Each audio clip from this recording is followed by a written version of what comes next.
خلیفہ کے ہم ہیں خلیفہ ہمارا، وہ دل ہے ہمارا آقا ہمارا، ہمارا ہمارا خلیفہ ہمارا، وہ دل ہے ہمارا آقا ہمارا، وہ دل ہے ہمارا آقا ہمارا۔ بسم اللہ الرحمن الرحیم۔ السلام علیکم ورحمۃ اللہ وبرکاتہ and welcome to This Week with Huzur. We are honored to present highlights from two mulaqats, one with Lajna and Nasirat from Germany and the other with a delegation of Ansar from the USA. We begin with Saturday's mulaqat, where Hadrat Khalifa al-Masih, Ayyadullah Ta'ala wa Nasruhu al-Aziz, graciously met with the Lajna and Nasirat members from Germany. On the 11th of April, Lajna and Nasirat members from Riedstadt in Germany had the blessing of having a mulaqat with Hazrat Khalifatul Masih V, Ayyadullah Ta'ala bin Nasruhu al-Aziz. The attendees had travelled especially for the mulaqat, which took place in the MTA studios in Islamabad. During the mulaqat, the Lajna and Nasirat were able to ask questions on a range of issues related to their faith and contemporary topics. سوال یہ ہے کہ جیسے ہم لوگ سوچتے ہیں کہ ہمیں یہ چاہیے یا ہمیں اس چیز کے لیے دعا کرنی اور ہمیں وہ نہیں ملتا، تو اس میں کیا بہتری ہو سکتی ہے اللہ کی؟ کالی خطبے میں نے بتایا تھا دعا کرنے کے لیے مسلم صاحب نے کیا فرمایا کہ پہلے تم دعا مانگو اپنے دین کے لیے، اپنے اللہ تعالیٰ سے تعلق کے لیے، وہ تعلق مضبوط ہوگا تمہارا تو تمہاری دعائیں قبول ہوں گی۔ پر اللہ سے تعلق ہی نہیں ہے، صرف مجھے آج اچھے نمبر چاہیے امتحان میں تو مجھے مل جائے، مجھے اچھی اولاد چاہیے تو مجھے مل جائے، مجھے فلاں اچھے کار چاہیے تو مجھے مل جائے، مجھے گھر اچھا چاہیے مل جائے، مجھے اچھا رشتہ مل جائے، مجھے فلاں اتنے پیسے مل جائیں تاکہ میں کام کر لوں عیاشی کروں، تو وہ تو اللہ تعالیٰ کی تو یہ پلان نہیں ہے۔ اللہ تعالیٰ کا پلان تو یہ انسان کو اللہ تعالیٰ نے فرمایا کہ میں نے پیدا کیا ہے عبادت کے لیے، تم نے عبادت کا حق ادا کر دیا۔ پہلے یہ دیکھو کیا اللہ تعالیٰ سے محبت پیدا ہو گئی؟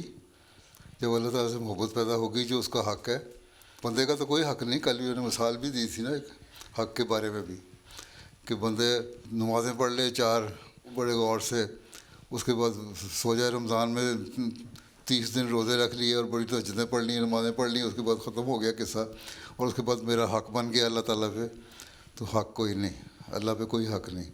اللہ تعالیٰ کے ہم پہ احسان ہے ہر چیز، اس کا احسان کا بدلہ ہم کس طرح اتار سکتے ہیں؟ ہم اتار ہی نہیں سکتے، لیکن کوشش یہ کرنی چاہیے کہ ہم اللہ تعالیٰ کے شکر گزار بندے بنیں، اس کا عبادت کا حق ادا کرنے والے بنیں۔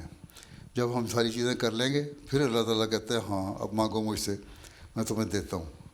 اللہ تعالیٰ نے تو قرآن شریف میں پہلے کہہ دیا ہے کہ میری مانو، پہلے بات میرے پہ ایمان مضبوط کرو، پھر باتیں کریں گے ہم اگلی دعا قبول کرنے کی۔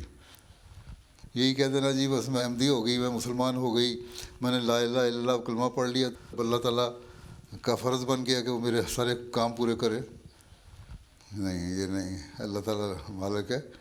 اب تم پڑھائی کر رہی ہو، تمہارا ٹیچر جو ہے وہ تمہیں پڑھا رہا ہے اس طرح کہ یہ سبجیکٹ ہے اس طرح پڑھنا ہے، اس میں تم محنت کرو گی تو تمہیں نمبر ملیں گے نا، محنت نہیں کرو گی تو نمبر نہیں ملیں گے۔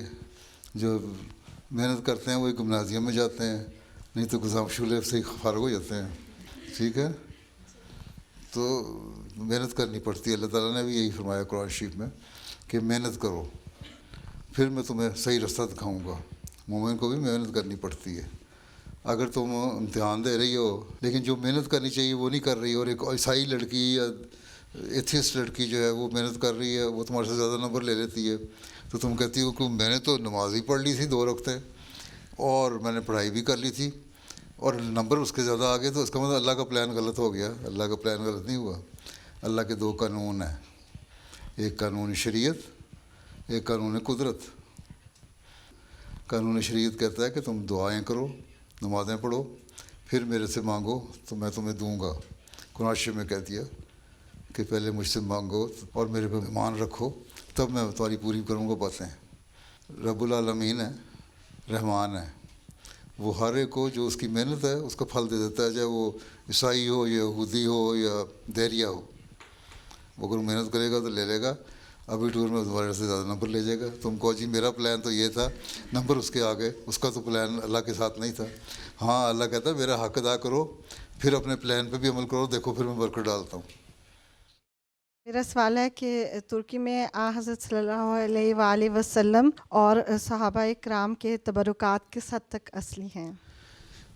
میں نے تو وہاں جا کے دیکھے نہیں، ٹھیک ہے، لیکن کلیم کیا جاتا ہے صحابہ وسلم کے تبرکات بعض ساتھ لے گئے تھے. وہ ہم میوزیم میں انہوں نے رکھے ہوئے ہیں، لوگ مجھے تصویریں بھی بھیجتے ہیں، ان کے ماڈل بھی بنائے ہوئے ہیں. تو وہ کلیم کرتے ہیں کہ وہ اصلی ہیں. اور سلطنت عثمانیہ جو تھی اس زمانے میں بہت سارے تبرکات وہاں آئے تھے، اس سے پہلے بھی آئے ہوں گے. تو اگر وہ کہتے ہیں اصلی ہیں تو اصلی ہوں گے، لیکن اگر کچھ مبالغہ کسی چیز میں بنایا ہوا ہے تو وہ غلط ہوگا. اس میں سے بہت سارے اصلی بھی ہیں، بہت ساری چیزوں کی ریپلیکا بنائی ہوئی ہیں، لیکن عام طور پہ یہی کہا جاتا ہے کہ وہ اصلی ہیں. اس لیے اگر وہ رکھنے والے کہتے ہیں اصلی ہیں اور ان کی ساتھ رپورٹ ساری لکھی ہوئی ہے اس کے اصلی ہونے کی، تو ہم بھی مان لیتے ہیں اصلی ہے. تو برک ہی ہے نا. باقی اتنی پرانی تاریخ کو بعض دفعہ تو پتہ بھی نہیں لگتا. اب ہمارے وہاں سندھ میں میر پور خاص کنڈری کے ساتھ وہاں ایک صحابی کی قبر کہتے ہیں، اس کو نام بھی انہوں نے دے صاحب کو رکھا ہوا ہے، صحابی کا گاؤں. اور ایک لمبی قبر انہوں نے بنا دی. وہ صحابی تھے، بڑے بزرگ تھے، اور یہ آئے اس زمانے میں اور یہاں دفن ہوئے. اور وہ گئی یہاں سے لے کے وہاں تک اتنی لمبی قبر بنائی ہے ان کی. اتنا لمبا قد تو نہیں تھا ان کا، لیکن اس کو مبالغہ کر کے انہوں نے اس کو بڑا کر دیا. لیکن ہو سکتا ہے وہ صحابی وہاں دفن ہوں. اس لیے مسلم موعود رضی اللہ عنہ بھی جاتے تھے، دعا کرتے تھے، باقی خلفاء بھی جاتے رہے. میں بھی وہاں جا کے دعا کیا کرتا تھا کہ اگر یہ صحیح قبر ہے صحابی کی تو اللہ تعالیٰ ان کے درجات بلند کرے اور کچھ شرک کا وجہ نہ بنے. یہ لوگوں نے تو شرک کا وجہ بنا لیا، پیالے اور تحفے اور پھول اور پتہ نہیں کیا کچھ رکھ دیتے ہیں وہاں لا کے، وہ نہ ہو. تو بعض دفعہ پتہ بھی نہیں ہوتا، لیکن حسن ظن رکھنا چاہیے کہ ٹھیک ہے انہوں نے رکھیں چیزیں، یہ تو بعض چیزیں ہوں گی وہاں کی. اور بعض دفعہ نظر آتا ہے بعض چیزوں سے کہ وہ ہیں اصلی. A Lajna member during the mulaqat asked Hazrat Amir al-Mu'mineen about the wisdom of Allah behind creating children that are born with disabilities. اللہ کی حکمت ہے تو اللہ بہتر جانتا ہے، لیکن جو معذور بچے پیدا ہوتے ہیں وہ بھی بعض دفعہ انسانی غلطیوں کی وجہ سے پیدا ہوتے ہیں. بعض دفعہ مائیں جو ہیں جو بچہ پیدا کرنے والی ہیں وہ خوراک صحیح نہیں کھا رہی ہوتی ہیں، بچپن میں ان کی نرشمنٹ صحیح نہیں ہو رہی ہوتی، یا ان کے بعض دفعہ جین میں کوئی خرابی ہو جاتی ہے یا مردوں میں، اس کی وجہ سے ایک نقص پیدا ہو جاتا ہے بچے میں اور وہ پیدا ہوتا ہے. لیکن اللہ تعالیٰ کہتا ہے یہ دنیا تو ہماری مکمل دنیا نہیں ہے نا، اصل دنیا تو جو ہمیشہ کی دنیا ہے. یہاں تو تم 70-80 سال زندہ رہ لوگے. یا بچے جو ہیں موسم ایسے بچے عموماً لمبی عمر بھی نہیں پاتے، زیادہ سے زیادہ 30-40 سال کی عمر میں بعض دفعہ فوت ہو جاتے ہیں. بہت کم ہیں جو لمبی عمر جاتے ہیں. تو ان کو اللہ تعالیٰ کہتا ہے کہ ان بچوں کو جب اس طرح پیدا ہوتے ہیں تو ویسے میں نے بخشا ہوا ہے جنت میں ان کو صحت مند رکھ کے ایک ماحول ایسا دوں گا کہ وہاں وہ جنت میں عیاشی کر رہے ہوں گے. اور تم لوگ ضروری نہیں کہ وہاں جاؤ، ماں باپ بھی اگر نیک ہوں گے تو وہاں جائیں گے، نہیں تو نہیں. اس لیے کہتے ہیں نا جتنے بچے تھے چھوٹے چھوٹے، حدیث میں آیا کہ حضرت ابراہیم علیہ السلام ان بچوں کی نگہداشت کر رہے ہوں گے، ان سے کھیل رہے ہوں گے، وہ صحت مند ہوں گے وہاں جا کے. تو اس دنیا کے تصور نہ کرنا چاہیے. جس کو خدا کا تصور ہے نا، جس کو جنت اور دوزخ کا تصور ہے، جس کو نیکی اور بدی کا تصور ہے، اللہ تعالیٰ پھر یہی رکھتا ہے کہ ٹھیک ہے اگر اس دنیا میں اللہ تعالیٰ نے کسی مشکل میں ڈالا ہے تو اگلے جہان میں ان کو بے شمار انعامات سے نوازے گا. اور جو ماں باپ صبر کرتے ہیں اس بات پہ اور بچوں کو پالتے ہیں، ان کی خدمت کرتے ہیں صحیح طرح، ان کو اللہ تعالیٰ ریوارڈ دے گا، جنت میں بھی دے گا. لیکن اللہ تعالیٰ ویسے بھی ان کو نوازتا ہے. ایسے لوگوں کے گناہ بھی اگر ہیں تو معاف کر دیتا ہے اللہ تعالیٰ، یا بہت کم کر دیتا ہے. بہت کم سزائیں ہوتی ہیں. جو دیریاں ہیں ان میں سے بھی ہوں کہ اللہ تعالیٰ بخشنے والا ہے، رحم کرنے والا ہے. یہ بھی ٹرائل ہے ایک. اگر اس دنیا میں اس ٹرائل سے آدمی گزر جائے تو اللہ تعالیٰ اگلے جہان میں بہت نوازتا ہے. ٹھیک ہے، وہی اصل زندگی ہے. یہ زندگی 70-80 سال کی ہے نا، اگلی زندگی ہمیشہ کی ہے. یہ تصور کرنا چاہیے. ٹھیک ہے. Another Lajna asked Hazrat Amir al-Mu'mineen how a Lajna member can strengthen her spirituality. اللہ تعالیٰ پہ ایمان ہے, ہاں جی مسلمان ہو. الحمد للہ. مسلمان کی کیا فرائض ہیں؟ اللہ کی عبادت کرنا. 5 نمازیں فرض جو ہیں وقت پہ پڑھیں. وہ روحانیت تیز کرنے کا طریقہ ہے, کیونکہ اللہ تعالیٰ نے یہی فرمایا ہے جو صلات ہے, نماز جو ہے وہ روحانیت کو تیز کرتی ہے اور فحشاء اور غلط باتوں سے روکتی ہے. تو اگر انسان نمازیں پڑھ رہا ہے اور اس میں دعا کر رہا ہے صحیح طرح اللہ تعالیٰ سے, تو یہ ہو نہیں سکتا کہ اللہ تعالیٰ دعا قبول نہ کرے اور روحانیت تیز نہ ہو. یقیناً ہوتی, توجہ سے پڑھیں. ہم سورہ فاتحہ پڑھ رہے ہوتے ہیں, الحمدللہ رب العالمین کے بعد الرحمن الرحیم کہنے کے بعد اگلی جب آیتیں پڑھتے ہیں نا, بہت سارے لوگ پھر کہیں سے کہیں پیچھے رہ جاتے ہیں. وہ پتہ ہی نہیں ہوتا ہے مالک یوم الدین کا کیا مطلب ہے, ایاک نعبد و ایاک نستعین کا کیا مطلب ہے. ابھی میں نے عید کے خطبے میں ایاک نعبد و ایاک نستعین کی وضاحت کی تھی نا, اس سے بہت ساری باتیں آتی ہیں. جب ہم سورہ فاتحہ پڑھتے تو اس پہ غور کرو, روحانیت تیز ہو جاتی. 5 نمازیں ہوں, ان میں انسان دعا کر رہا ہو, سجدے میں ہو, اور پھر جو نماز کے الفاظ ہیں ان پہ غور کر رہا ہو.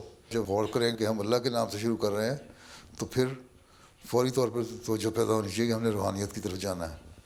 نماز میں خیال صرف نماز کا ہو تو پھر ٹھیک ہے. اگر نماز پڑھتے ہوئے خیال آ جائے کہ میں نے فلاں زیور خریدنا ہے, فلاں جوڑا خریدنا ہے, یا پڑھائی کر رہی ہوں تو فلاں مسئلہ پیدا ہو گیا, تو پھر روحانیت ختم ہو جاتی ہے. جو سب سے ضروری چیز نماز میں توجہ ہے. ٹھیک ہے. اور پھر اللہ تعالیٰ کے حکم جو ان پہ عمل کرو, نیک کام کرو, تو روحانیت پیدا ہوتی ہے. ٹھیک ہے. جزاک اللہ. میرا سوال ہے, احمدی بچوں کو کب سے حجاب لینا شروع کرنا چاہیے؟ ابھی تم بہت چھوٹی سی ہو, تمہیں ضرورت کوئی نہیں ہے. جب تم بڑی ہو جاؤ گی نا, جب کم از کم 13-14 سال کی عمر میں ہو اور تم لگے کہ تم بڑی لڑکی لگنے لگ گئی ہو, اس وقت پھر تم حجاب لے لینا. بعض 13-14 سال میں لے لیتی ہیں, اگر بہت زیادہ بڑے لگنے لگ جائیں تو 12-13 سال میں لے لیتی ہیں. اگر تمہاری ایسی بالکل چھوٹی سی لگنے لگ جاؤں تو 15-16 سال میں جا کے لیتی ہیں. تو ہر ایک پہ ڈپینڈ کرتا ہے. ہاں, اصل چیز یہ ہے کہ تمہارے دل میں ایک شرم ہونی چاہیے کہ میں مسلمان احمدی بچی ہوں, میں نے کوئی غلط کام نہیں کرنا. سب سے بڑا حجاب یہ ہے.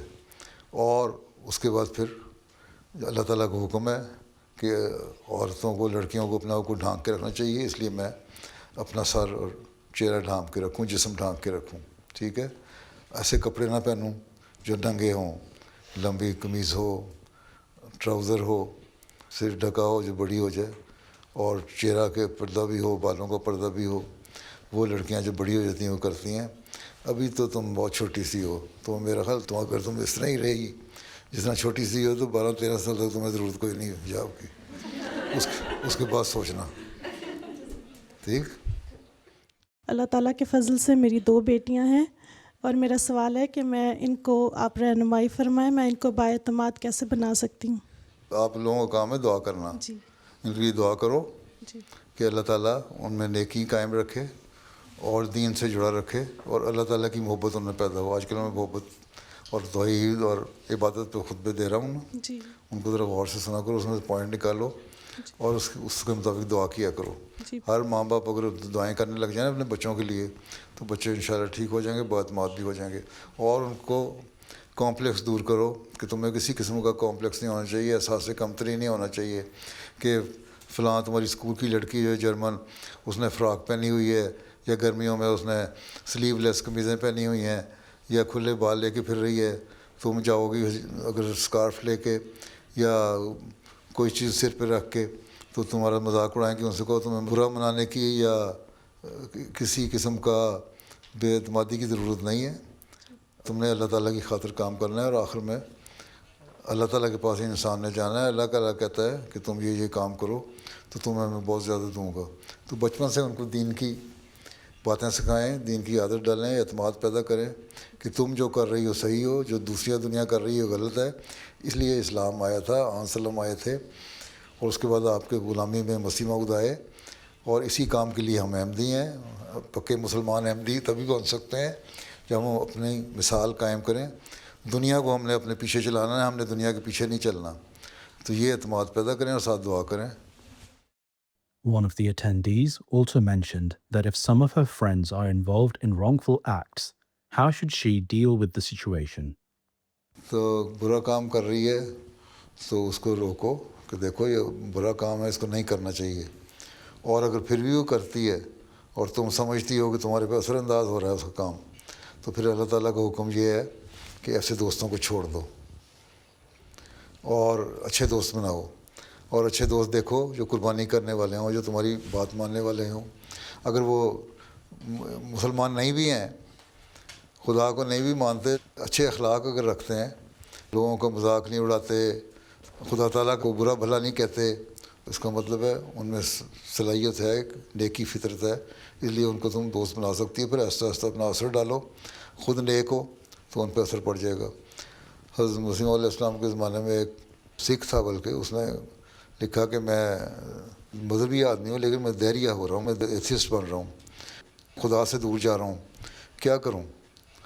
حضرت نے اس کو فرمایا کہ تم کالج میں یونیورسٹی میں پڑھتا تھا کہ تم جہاں بیٹھتے ہو نا اسکول میں کلاس میں, اور تمہارے ساتھ جو تمہارا دوست ہے یا تمہارا کلاس میٹ ہے, سیٹ فیلو ہے, وہ دہریہ لگتا ہے مجھے, تو اس جگہ چھوڑ کے جگہ بدلو, دوسری جگہ چلے جاؤ.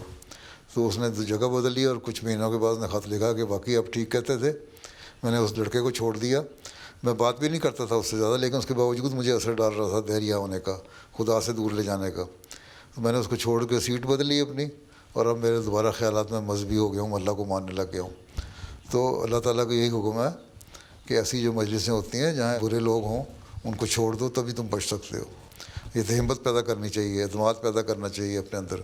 ڈر کے نہ رہو کہ جرمن ہے ہمیں کیا کہیں گے, یہ فلاں ہے ہمیں کیا کہیں گے. کچھ نہیں, ہم نے دنیا کو اپنے پیچھے چلانا ہے.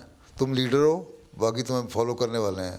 اپنے آپ کو لیڈر بناؤ, دنیا سے ڈرنے کی ضرورت نہیں. ساری بیٹھی ہیں نا عورتیں, یہ سمجھیں ہم نے دنیا کو اپنے پیچھے چلانا ہے, ہم نے ان کے پیچھے نہیں چلنا. جو دنیا میں لیڈر بنتے ہیں, جو انقلاب لاتے ہیں, وہ کس طرح لاتے ہیں؟ اس لیے کہ وہ اپنے پیچھے لوگوں کو چلاتے ہیں. تم لیڈر بن جاؤ, کسی کمپلیکس کی ضرورت نہیں. میرا سوال ہے کہ سننے کو ملتا ہے کہ اکثر بچوں میں ڈپریشن بڑھ رہی ہے اور خاندانوں میں جھگڑے بھی اس وجہ سے بڑھ رہے ہیں, احمدیہ جماعت میں بھی. ایسے میں ہم اپنے خاندان کے ساتھ پیار اور مضبوط رشتہ کیسے بنا کر رکھ سکتے ہیں؟ اور اگر لگے کہ رشتہ کمزور ہو رہا ہے یا خاندان میں کسی اپنے کو ڈپریشن یا ذہنی مسئلہ ہے تو ہمیں کیا کرنا چاہیے؟ لوگ دنیا داری کی طرف چلے گئے ہیں. دنیا داری کی طرف زیادہ جانے کی وجہ سے خواہشات بڑھ گئی ہیں. جب وہ خواہشات پوری نہیں ہوتی تو مرد بھی اور عورتیں بھی زیادہ سوچنے لگ جاتی ہیں کہ تمہاری خواہشات پوری نہیں ہوتی, اور اس فلاں عورت کے پاس اتنے پیسے, فلاں مرد کی اتنی اچھی کار, فلاں فیملی کے پاس اتنا اچھا گھر اور ہمارے پاس نہیں ہے. وہ پھر سوچ سوچ کر نا ڈپریشن بھی آ جاتا ہے. پھر اس کے بعد اگر شادی شدہ ہیں تو میاں بیوی سے لڑتا ہے, بیوی میاں سے لڑتی ہے. اور بچے اگر ہو جائیں تو بچے ڈسٹرب ہو رہے ہوتے ہیں کہ کیا ہو گیا ان کو, ماں باپ کو مرے دماغ ہل گیا ان کا. اگر بڑے ہیں تو وہ بھی سوچ رہے ہوتے ہیں. تو اس لیے پہلی بات تو یہ ہے کہ اللہ تعالیٰ کہتا ہے دنیا کی خواہشات کو کم کرو اور اللہ کی محبت کی خواہش کو زیادہ کرو. حضرت انسان کو میں نے کئی دفعہ بیان کیا ہے, آپ نے فرمایا کہ اگر تم اللہ کو پکڑنے کی کوشش کرو گے نا, دنیا تمہارے پیچھے آئے گی, اور اگر تم دنیا کے پیچھے دوڑو گے تو دنیا تمہارے سے دور بھاگے گی. اس لیے پہلی بات تو یہ ہے کہ اللہ سے تعلق پیدا کرنے. ایک احمدی مسلمان کا تو یہی فرض ہے نا. ہم احمدی مسلمان دعویٰ کرتے ہیں کہ ہم احمدی مسلمان ہیں, پکے مسلمان ہیں. تو اگر ہم احمدی پکے مسلمان ہیں تو پھر ہمارا دنیا کی خواہشات کی وجہ سے ڈپریشن نہیں ہونا چاہیے, نہ اس کی وجہ سے لڑائی جھگڑے ہونے چاہیے. اب جو پاکستان سے آئے, کسی گاؤں سے اٹھ کے آئے تھے, یہاں آ کے فرینکفرٹ میں یا ہیمبرگ میں یا کسی بڑے شہر میں آباد ہو گئے, ٹیکسیاں چلائیں, پیسے کما لیے, گھر بھی خرید لیے. تو اس کے بعد اگلی نسل جو ہے وہ پڑھ لکھ بھی گئے, تو اس کے بعد کہہ دینا کہ ہم دنیا ہمیں ملتی رہے. اس کو پہلے اپنی روٹس کو سوچنا چاہیے, دیکھنا چاہیے ہمیشہ اپنی جو بیک گراؤنڈ ہے اس کو دیکھنا چاہیے کہ کیا تھی ہمارے پاس, اللہ تعالیٰ کے کتنے فضل ہوئے. اور اللہ کے فضلوں کو اگر دیکھو تو پھر نہ ڈپریشن ہوتا ہے, نہ لڑائیاں ہوتی ہیں, نہ جھگڑے ہوتے ہیں. اس لیے حضرت صلی اللہ علیہ وسلم نے فرمایا کہ جو دین کا معاملہ ہے نا, دین کا معاملہ, روحانیت کا معاملہ, نیکی کا معاملہ, اس میں تم اپنے سے اوپر والے کو دیکھو کہ اس میں کتنی نیکیاں, تاکہ میں بھی وہ نیکیاں حاصل کروں. اور جو دنیا داری کا معاملہ ہے اس میں اپنے اوپر والے کو نہ دیکھو بلکہ نیچے والے کو دیکھو کہ میرے یہ حالت ہے تو میرے سے کم حالت میں بھی لوگ ہیں, افریقہ میں, پاکستان میں, ہندوستان میں, ایشیا میں, بلکہ یہاں یورپ میں بھی ہزاروں لوگ جو ہے ان کو کھانا بھی نہیں ملتا, تو مجھے کھانا ملتا ہے 2 وقت کا بلکہ 3 وقت کا. جوس پیتی ہوں ناشتے پہ, کھانا کھاتی ہوں, برگر کھا لیتی ہوں, فزی ڈرنک پی لیتی ہوں, نینڈوز بھی کھا لیتی ہوں. تو ان لوگ تو ایسے ہیں ان کو کھانا بھی نہیں ملتا, تو ان کو دیکھو اور شکر کرو اللہ کا. پھر جب شکر کرو گے اللہ تعالیٰ کہتا ہے جب شکر گزار بنو گی میری بندی تو میں اور بڑھاؤں گا اپنے فضل تمہارے پہ. اس لیے ڈپریشن کی پہلی بات تو یہ ہے کہ دنیا داری بہت آ گئی ہے. دنیا داری چھوڑ دیں, اللہ یاد رہے اور اس کا ذکر کرے انسان, نمازیں پڑھے, ذکر کرے تو ختم ہو جائے گا. دنیا کے پیچھے چلو گے تو پھر ڈپریشن ہے اور تو کچھ بھی نہیں. اور رشتوں کو مضبوط بنانے کے لیے بھی یہی ضروری چیز ہے. اپنے جو تمہارے قریبی جو ہماری بات مان سکتے ہیں ان کو سمجھاؤ کہ دنیا کوئی چیز نہیں ہے, دنیا تو 70-80 سال کے بعد ختم ہو جانی ہے, اصل تو اگلا جہان ہے. اس دنیا میں بھی ہم جتنے 70-80 سال رہنا ہے اور پتہ نہیں نہ دیر رہنا بھی ہے کہ نہیں, اس میں آپس میں لڑ لڑ کے گزر گئے تو فائدہ کیا ہوگا. کیوں نہ اسے خوشگوار بنائیں. خوشگوار بنانے کے لیے, اچھا بنانے کے لیے ضروری ہے کہ ہم ایک تو اللہ کو یاد رکھیں اور ایک اپنے اخلاق اچھے کریں, اچھی طرح لوگوں سے ملیں, سلام کریں, ہنس کے ملیں, کسی کی برائی نہ کریں, تو نیکیاں کرنے کی طرف توجہ ہوگی اور پھر زندگی بھی خوش گزرے گی اور ڈپریشن بھی نہیں ہوگا. ٹھیک ہے. موجودہ دنیاوی صورتحال کے مد نظر ہم بطور مسلمان ان غیر یقینی اوقات میں کس طرح ثابت قدم رہ سکتے ہیں, اور اگر عالمی جنگ شروع ہو جائے تو ہمیں اپنے ایمان, اپنے خاندان, اپنی جماعت کی حفاظت کے لیے کون سے روحانی اور عملی اقدام کرنے چاہیے؟ خطبہ میں کہتا تو رہتا ہوں دعا کرو. باقی غیر یقینی حالات جو ہیں وہ تو ہیں ہی. عالمی جنگ کہتے تم شروع نہیں ہوئی, میں کہتا ہوں شروع ہو چکی ہے. اور کب شروع ہوگی؟ ہر ایک ملک سے لڑ رہا ہے. اور عالمی جنگ کیا ہوتی ہے؟ امریکہ 6000 میل دور حملے کر رہا ہے ایران پہ, اسرائیل کر رہا ہے حملے, لبنان پہ حملے کر رہا ہے, عرب ملکوں پہ حملے ہو رہے ہیں, یوکرین پہ رشیا حملے کر رہا ہے, تائیوان جنگ کی صورت پیدا ہو رہی ہے. تو عالمی جنگ تو آلریڈی ہے. جو عالمی جنگ جو 1914 میں شروع ہوئی تھی یا 1939 میں شروع ہوئی تھی 39 میں, وہ پہلی جنگ عظیم اور دوسری جنگ عظیم, وہ کوئی ایک دم تو نہیں ساری دنیا پڑ گئی تھی نا جنگ میں, 1-2 ملکوں سے جنگ شروع ہوئی تھی نا. وہی حالات اب ہے. اس لیے دعا مانگو اللہ تعالیٰ اگر ابھی بھی اس کو عقل دے انسانوں کو, رک سکتے ہیں تو رک جائے تاکہ بڑھے نہ اس سے, یا ایٹم بم کا استعمال کم از کم نہ ہو, نہیں تو بہت انسانیت ختم ہو جائے گی. تو اس میں ایمان کی حالت تو مضبوط کرو, اللہ تعالیٰ سے دل لگاؤ کہ اللہ تعالیٰ ایسے حالات میں ہمیں ایمان پہ مضبوط رکھے, اور لوگوں کو بتاؤ کہ اس کا ایک ہی حال ہے کہ تم اللہ تعالیٰ کی طرف رجوع کرو. اس لیے میں بڑے عرصے سے کہہ رہا ہوں کہ تبلیغ کرو, لوگوں کو کہو کہ اللہ کی طرف آؤ, آخر میں اسی کی طرف نجات ہے تمہاری, اسی میں بقا ہے, نہیں تو مر جاؤ گے. تو اس لیے اگر تمہارا پیغام پہلے پہنچ جائے گا نا تو جنگ کے بعد جو لوگ بچیں گے وہ کم از کم کہنے والے ہوں گے ہاں فلاں لڑکی جو ہے عائشہ, اس نے مجھے یہ کہا تھا کہ اس سے بچو. تو ہم دیکھتے ہیں اللہ کی طرف آ کے ہم شاید بچ جائیں.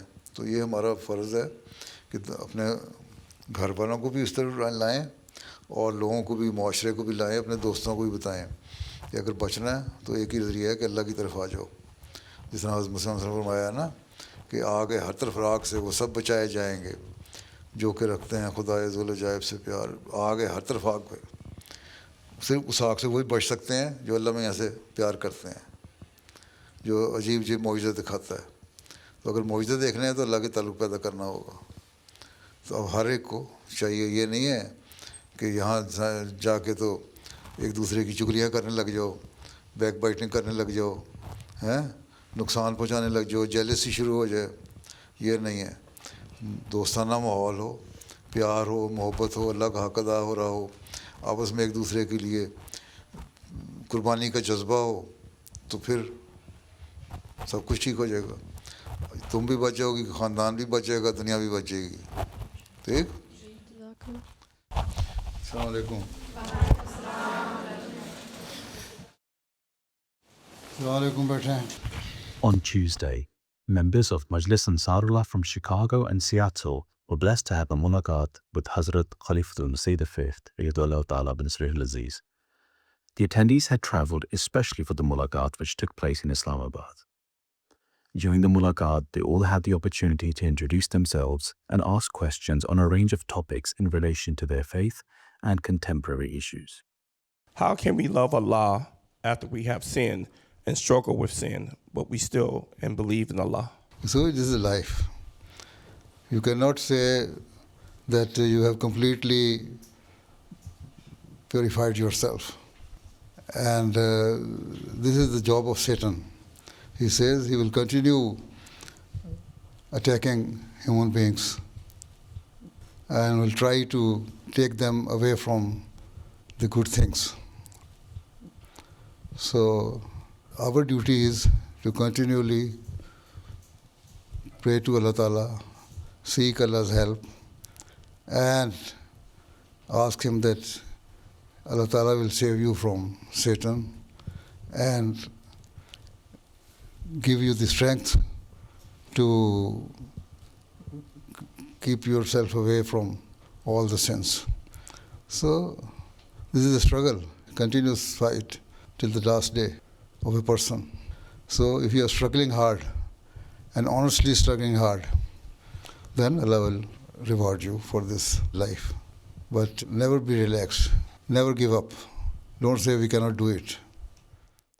Beloved Hazur, many of us have migrated to Western countries and we feel strong sense of gratitude for all the stability and comforts. However, at times these same countries become involved in international conflicts and wars. This creates a moral and emotional dilemma for us. In such situation, how should we, as law-abiding and loyal citizens, balance our gratitude and civic responsibility to our adopted countries with our concerns about justice and global peace?